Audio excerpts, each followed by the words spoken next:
Organizing itu adalah melakukan pengorganisasian terhadap berbagai hal yang berkaitan dengan perusahaan.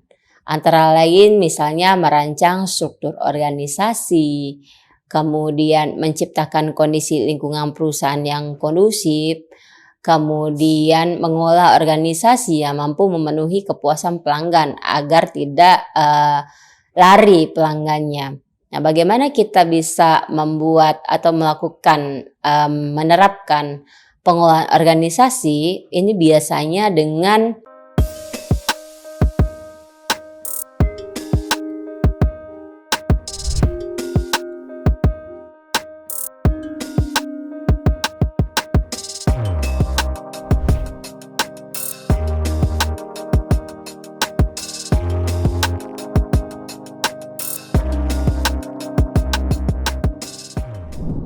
Assalamualaikum warahmatullahi wabarakatuh. Selamat datang di channel Kuliah Teknokrat. Kembali lagi dengan saya Tridharma Rosmalasari dalam perkuliahan pengantar bisnis.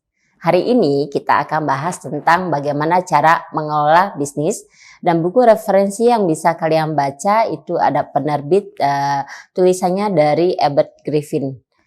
Nah, tujuan pembelajaran hari ini yaitu yang pertama adalah bagaimana kita bisa menentukan dan merumuskan strategi perusahaan, kemudian apa saja fungsi-fungsi dari manajemen dan tugas-tugas seorang manajer.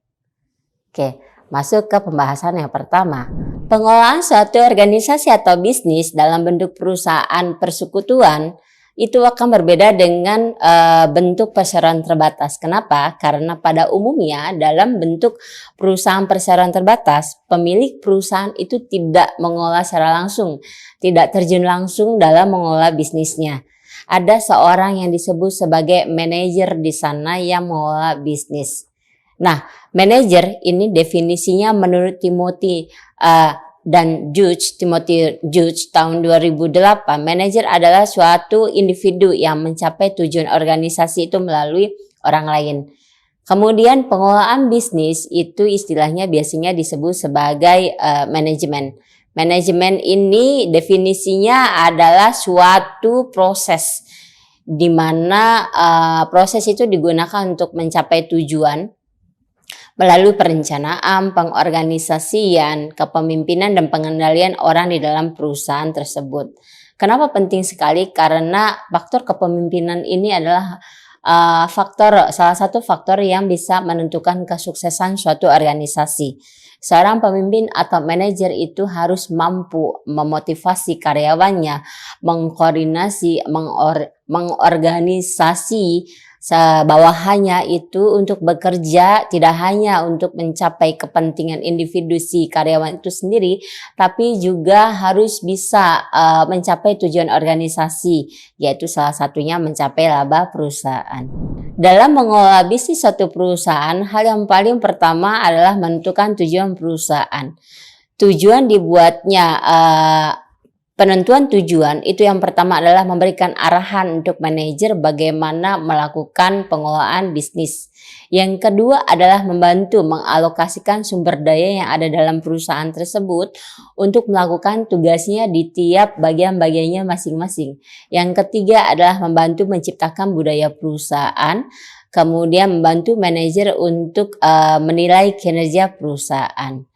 Nah, tujuan perusahaan itu sendiri sebetulnya dapat dibedakan menjadi 3 tujuan utama. Yang pertama adalah tujuan jangka panjang, kemudian tujuan jangka menengah, dan tujuan jangka pendek. Dalam pengelolaan perusahaan, kita juga harus yang harus dilakukan pertama kali adalah melakukan perencanaan. Nah, perencanaan ini sangat penting sebelum menyiapkan si karyawan untuk melakukan pekerjaannya. Proses manajemen sendiri itu biasanya terdiri atas proses perencanaan, kemudian mengorganisasi, kemudian directing, controlling atau pengendalian. Nah, proses manajemen tadi ya kita pahami bersama di awal. Seorang manajer adalah seorang individu yang akan mencapai tujuan organisasi itu melalui orang lain. Nah, orang lain ini bisa terdiri dari karyawan atau bawah-bawahannya di dalam satu perusahaan. Proses mengorganisasi karyawan tersebut disebut sebagai proses manajemen. Nah, kita masuk proses manajemen itu sendiri terdiri dari perencanaan, organisasi, direktif, dan controlling.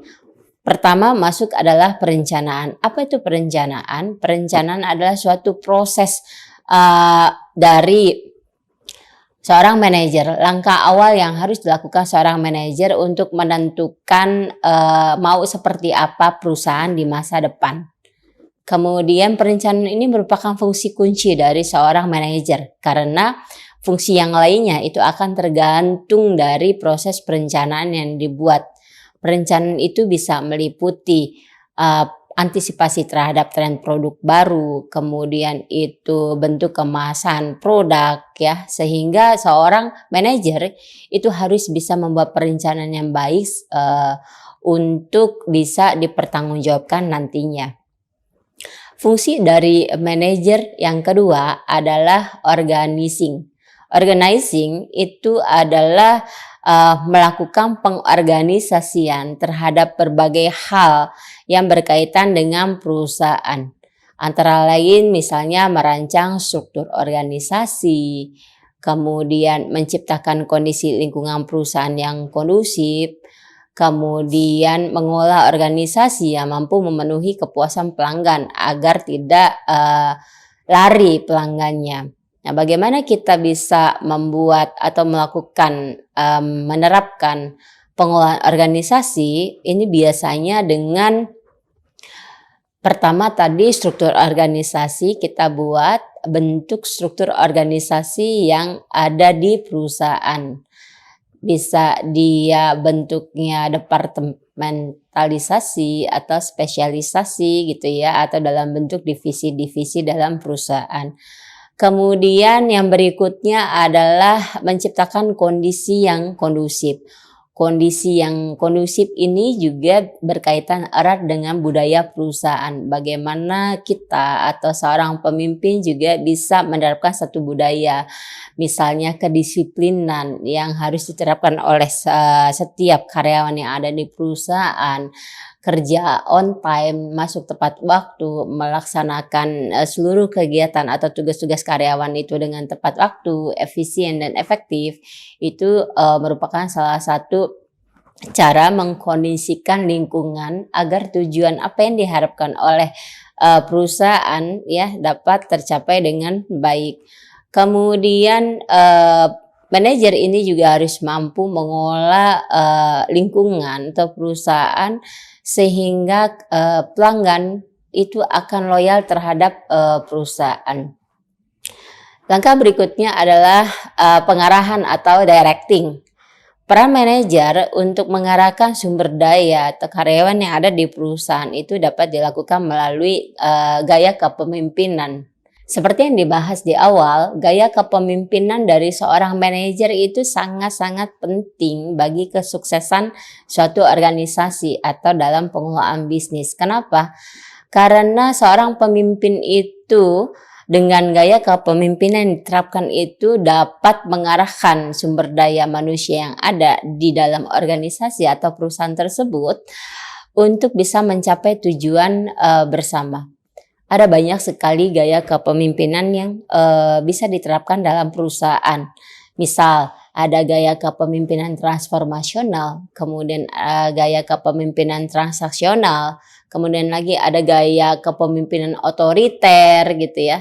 Dan sebenarnya dari seorang manajer ini bisa memilih bentuk gaya-gaya kepemimpinan mana yang harusnya diterapkan, yang harusnya sesuai di dalam organisasi yang mereka pimpin. Kemudian seorang pemimpin yang baik itu harusnya mampu bisa menciptakan visi organisasi. Visi itu adalah tujuan jangka panjang yang akan dicapai oleh suatu organisasi atau perusahaan. Nah, visi ini atau tujuan jangka panjang ini harus mampu bisa dikomunikasikan kepada karyawannya atau bawahannya sehingga mereka bisa terarah gitu, tahu apa yang harus dilakukan oleh mereka itu mengarah ke pencapaian visi dari satu organisasi tersebut. Nah, langkah atau peran manajer yang berikutnya adalah controlling atau pengendalian. Pengendalian atau controlling ini merupakan salah satu peran dari seorang manajer di mana si manajer itu mengawasi kinerja para bawahannya sehingga dapat dilihat kemajuan progres dari kinerja tiap-tiap karyawan.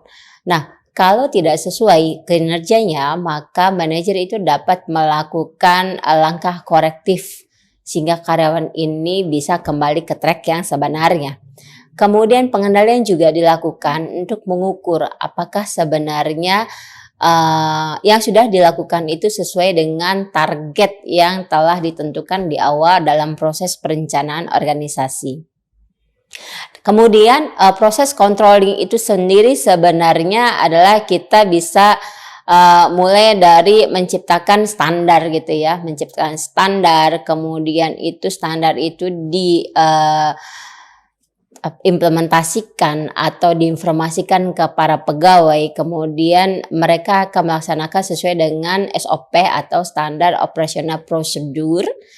Akhirnya nanti di akhir adalah kita bisa melihat mengukur penilaian kinerja dari masing-masing pegawai tersebut yang dibandingkan dengan SOP yang sudah dibuat kemudian. Nah, kalau misalnya kinerja karyawan itu sudah sesuai dengan SOP yang dibuat, maka SOP itu akan tetap dijalankan gitu ya. Karyawan itu akan tetap melaksanakan pekerjaannya sesuai dengan SOP. Namun jika tidak sesuai kinerja karyawan tersebut, maka manajer ini atau pimpinan juga perlu melihat kembali SOP yang dibuat atau perencanaan yang dibuat apakah harus direvisi atau tidak. Oke. Kita sekarang kembali ke manajemen atau level-level manajemen sendiri. Kalau tadi kita sudah bahas fungsi-fungsi manajer itu ada perencanaan, kemudian organizing, directing, dan controlling. Nah, sekarang kita masuk ke level-level manajer. Umumnya dalam perusahaan seorang pimpinan ya biasanya disebut sebagai manajer itu memiliki level-level tertentu. Nah, level yang pertama adalah manajer tingkat atas, atau biasa kita sebutnya executive officer atau CEO ya. CEO ini kepanjangan dari Chief Executive Officer. Ada lagi sebutan istilah yang lainnya, CIO. CIO ini kepanjangan dari Chief Information Officer. Kemudian CFO. CFO ini kepanjangan dari Chief of Financial Officer. Nah, ini jenis-jenis manajer level tingkat atas. Kemudian mereka ini membawahi beberapa manajer puncak yang tugasnya adalah membuat kebijakan, keputusan, kemudian membuat strategi bagi perusahaan yang dipimpinnya, sehingga tanggung jawab mereka ini merupakan tanggung jawab keseluruhan kinerja satu organisasi atau perusahaan.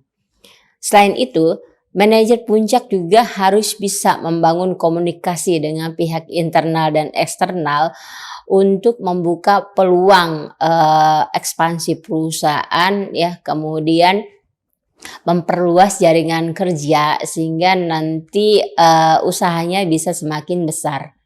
Nah, level yang kedua dari level manajer ada disebut sebagai manajer menengah. Manajer menengah ini adalah manajer yang membantu manajer puncak.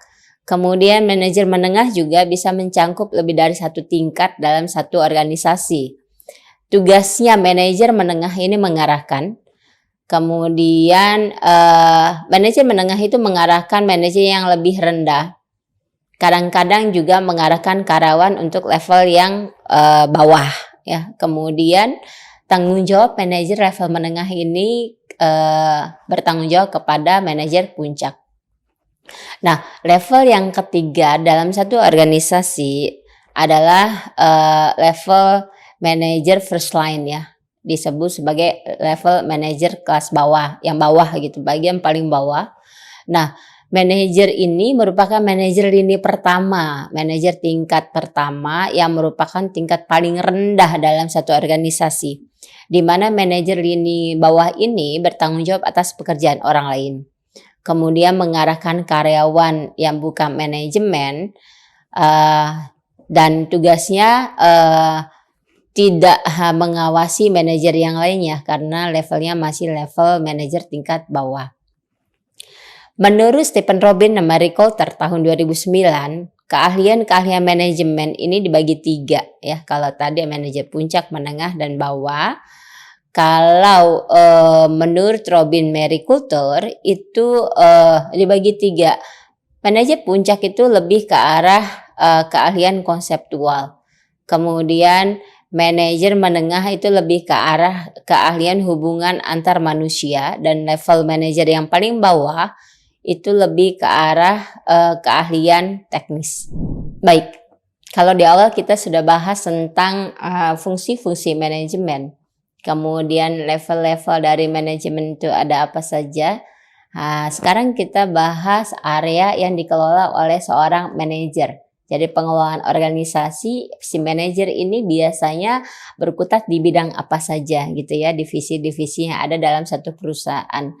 Nah, untuk area manajemen biasanya itu terdiri atas manajer sumber daya manusia, manajer operasional, manajer keuangan, dan lain-lainnya. Kita masuk ke manajer SDM.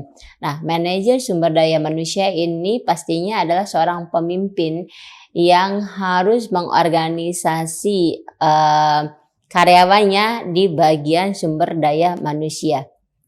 Dari mulai melakukan perencanaan bagaimana mencari karyawan, kemudian menetapkan posisi karyawan itu ada di bagian apa saja, kemudian melakukan controlling terhadap karyawan itu, apakah pekerjaannya, kinerja si karyawan tersebut sudah sesuai dengan yang sudah direncanakan, sesuai SOP atau tidak, atau bahkan bisa memberikan hukuman atau sanksi kepada SDM di bawah manajer ke sumber daya manusia ini jika bekerjanya tidak sesuai dengan SOP gitu ya. Jadi sekali lagi fungsi dari manajer sumber daya manusia itu mulai dari merekrut karyawan, menerima karyawan, melatih karyawan ya, mengevaluasi kinerja, sampai bagaimana memberikan kompensasi terhadap hasil kerja si karyawan tersebut gitu ya. Kemudian hal yang paling penting dari tugas seorang manajer sumber daya manusia itu harus selalu mengecek, mengevaluasi karyawannya ini apakah perlu dilakukan pelatihan atau training khusus untuk meningkatkan skill dan keterampilan si karyawan tersebut sehingga menunjang kinerjanya. Oke. Lanjut, yang berikutnya adalah tugas seorang manajer operasional. Nah, dalam satu unit usaha ya, biasanya dalam organisasi yang dalam bentuknya perusahaan manufaktur begitu ya, kita bisa lihat di sini ada operasional membuat produk gitu ya, dan hal kepemimpinan atau manajemen di dalam perusahaan manufaktur pastinya biasanya lebih ke manajer operasional, di mana manajer operasional ini lebih kepada bagaimana mengatur organisasinya itu dari mulai pemilihan bahan baku produk ya, kemudian itu bagaimana mengelola karyawan di dalam divisi operasional tersebut gitu ya, sehingga produk-produk nanti yang dihasilkan itu sesuai dengan kriteria yang ditentukan di awal. Gitu. Jadi lebih kepada bagaimana mengorganisasi di unit operasional. Kemudian yang berikutnya ada manajer pemasaran. Nah, manajer pemasaran ini pastinya tidak jauh tugasnya dengan bagaimana usaha memasarkan produk yang sudah dibuat tadi di bagian operasi untuk bisa sampai ke tangan konsumen. Manajer pemasaran ini mencakup pengembangan produk, kemudian itu penetapan harga produk, bagaimana promosi atau memasarkan produk, dan distribusi barang atau jasa yang dihasilkan oleh perusahaan. Kemudian yang berikutnya adalah manajer keuangan. Nah, kalau tadi manajer pemasaran sudah mempromosikan atau mendistribusikan produk yang dihasilkan perusahaan untuk bisa laku dan sampai di tangan konsumen, Tugas seorang manajer keuangan ini adalah melakukan perencanaan atau mengawasi keuangan satu perusahaan. Bisa juga masuk dalam bagaimana si divisi keuangan ini mengatur perencanaan keuangan, pengeluaran keuangan sehingga nantinya tidak biaya yang dikeluarkan itu tidak lebih dari pendapatan yang diperoleh oleh perusahaan. Oke. Kemudian selain itu juga manajer keuangan harus mampu mengawasi fungsi-fungsi akuntansi ini dan sumber serta pengeluaran keuangan lainnya. Lanjut yang berikutnya adalah manajer-manajer lain. Karena umumnya dalam perusahaan itu ya ada manajer sumber daya manusia, operasional dan keuangan, tapi sebetulnya dalam bentuk perusahaan yang lainnya kita bisa temui divisi-divisi lainnya selain 3 tadi gitu. Sehingga kita juga harus paham bagaimana peran seorang manajer untuk bagian-bagian yang lainnya. Contohnya ada satu perusahaan yang menerapkan atau membuka divisi hubungan masyarakat atau humas, sehingga dalam divisi ini pastinya akan ada peran seorang pemimpin atau manajer di sana. Dan selain itu juga dalam perusahaan manufaktur misalnya, di mana si organisasi ini sebelum memproduksi barangnya juga dimulai dari proses penelitian dan pengembangan, sehingga dalam perusahaan tersebut dibentuk satu divisi baru yang namanya divisi penelitian dan pengembangan.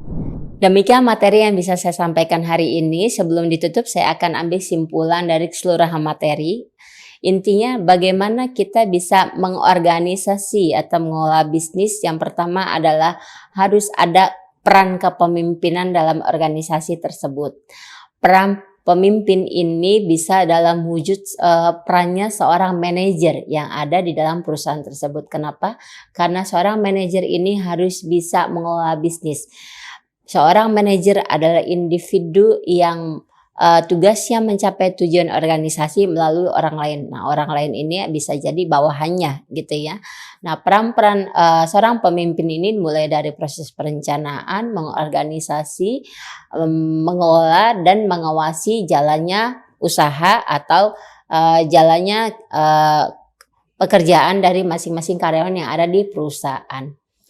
Kemudian lagi di tiap organisasi, dari tiap-tiap divisi, ada divisi keuangan, SDM, operasional, itu ada satu manajer yang harus bertanggung jawab terhadap divisi tersebut. Sehingganya mereka harus mampu atau memiliki jiwa seorang manajer atau jiwa seorang pemimpin yang mampu mengarahkan bawahannya untuk dapat bekerja, tidak hanya bekerja itu dengan tujuan pribadi, tapi juga bekerja untuk mencapai tujuan organisasi. Demikian, sampai bertemu lagi dengan saya di perkuliahan berikutnya. Jangan lupa komen, like, and subscribe. Assalamualaikum warahmatullahi wabarakatuh.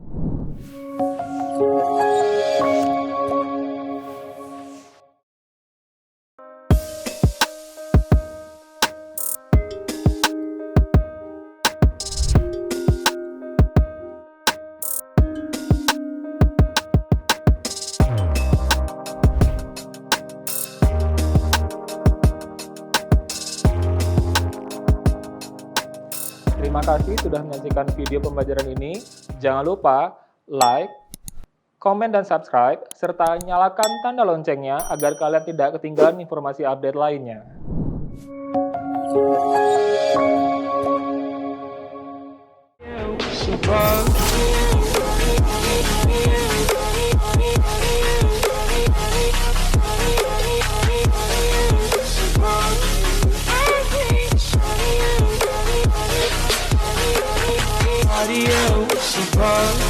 I hate body.